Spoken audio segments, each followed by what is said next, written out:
Welcome, Scotlings! Eto na naman ako sa aking pinaka-favorite na season. Siyempre, the holiday season. The holiday fever, kumbaga. Kaya tara, sama na sa aking trip. Eto ang trip ko, ang mamasyal at tumingin sa mga Christmas decors. Mas nag-enjoy akong tumingin sa mga plant center o garden center kasi ini-incorporate niya ang mga native o local material sa mga synthetic. At kasama na rin na ayun, sinestyle nila bilang Christmas decor ang kanilang mga flowers o halaman. Kaya mas nag-enjoy ako sa garden center kesa sa tumingin sa malls. Dahil sa winter season, syempre ang focus ng kanilang season ngayon ay ang Christmas season. Dami-dami nilang ayan, mga binibenta. Oh, meron din silang ayan, Christmas village. Isa sa mga ginagawa kong decor kapag Pasko. Matagal siyang gawin kung gusto mo talaga yung may arte o yung may art, kumbaga. Nasa Plantorama Christmas market ako. Ang laki ng sakop ng mga Christmas anik-anik dito. Ayan, si Peter, nakatuwa nito. Hindi ko alam kung tatawagin ko siya maniki. Yung mga ganyan nga, iba't ibang klaseng materials, natural material. Yeah, look, ang gaganda. Meron made of kahoy. O, at ang mga flowers, see, yung mga orchids. Highlight nila. Kasi nga, ang kulay nila ay pang Christmas din.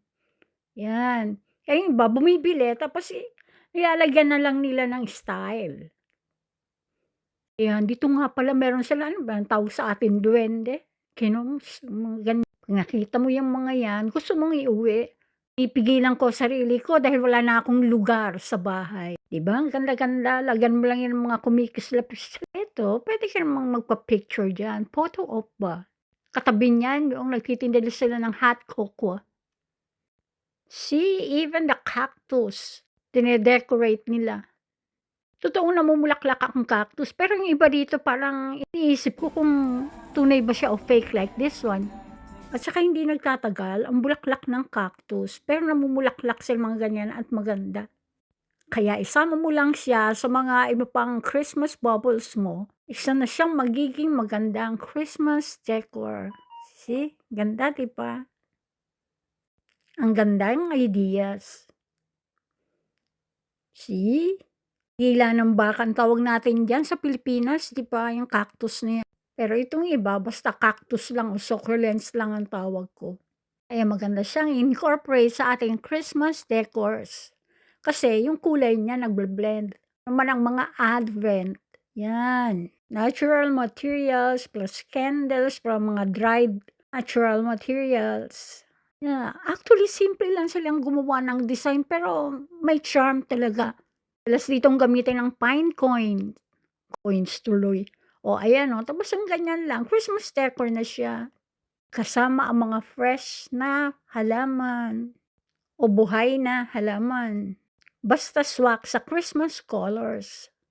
Pero siyempre, kahit marami ka nakikitang ideas na ganyan, yung sa'yo pa rin ang gagawin mo talaga.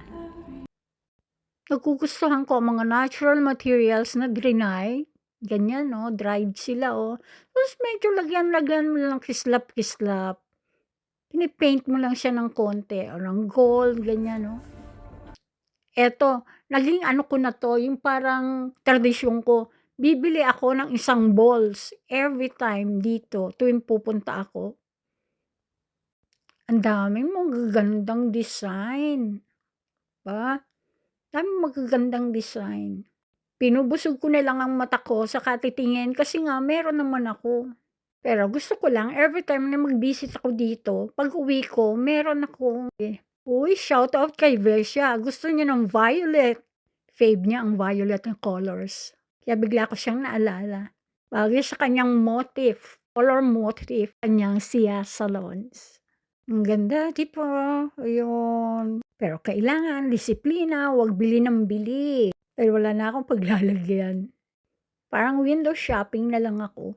Kahit tuksong-tukso akong bumili. Yung mga decors na nagagandahan ako. Pero syempre, meron akong sariling style din naman. Ang saya. Okay, may pailaw na si Mayor. Nakisama na siya sa kapitbahay kasi may mga Christmas lights na mga kapitbahay. So, Merry Christmas!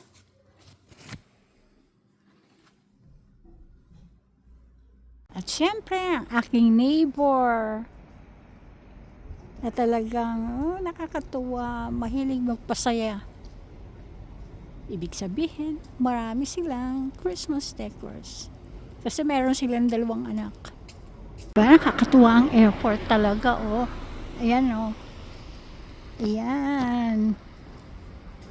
Hello. Diba? Tuwa, ayan. Oh, very generous.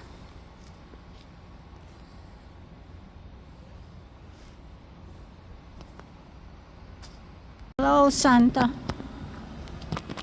Oh, ayan si Santa. Oh, ayan.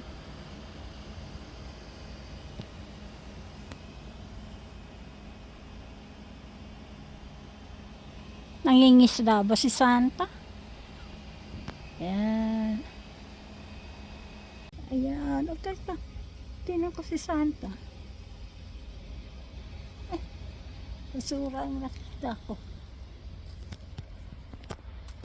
Ayan. Ayaw ko i-video kasi ni Peter sir. Ayan. Ayan. Masayang Merry Christmas, di ba? Oh, ito naman. Ito.